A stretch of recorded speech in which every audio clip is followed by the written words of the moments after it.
उन्हामुळे लिंबांची वाढत चाललेली मागणी पाहता मुंबई कृषी उत्पन्न बाजार समितीमध्ये लिंबाचे दर आता वाढलेत।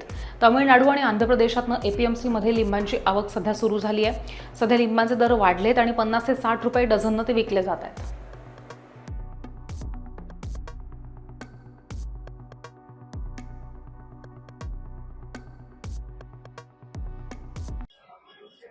बाजार सध्याला महागच आहे। 2 दिवसापासून रमजान जसं संपलं तसं बाजार वरती चालले आता।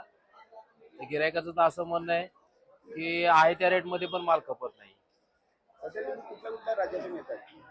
आता साऊथ साईडने जास्त येत आहे सध्याला, तामिळनाडू आंध्र प्रदेश त्या साईडने जास्त येत ग्राहकांना कसा प्रतिसाद आहे? प्रतिसाद आता नाईलाजाने त्यांना घ्यावं तर लागतात, पण नाराजगी त्यांची आहेच। मग गिरायकामध्ये थोडं नाराजगी होते कारण त्यांचे मालाचे पैसे पण बनत नाही। किती वेळ लागेल तरी बाजार भाव कमी व्हायला? आता वर्ष झालं जवळजवळ बाजार असे कमी नाहीतच शक्यतो। बाजार असे 50-60च्या पुढे कमीत कमी 100-150 पर्यंत आहेतच बाजारात। काय नाही तरी अंदाजे काय वाटतं किती दिवस लागतील? अजून कमीत कमी 1 महिना तरी लागेल। आपलं नाव? अशोक तोडकरी।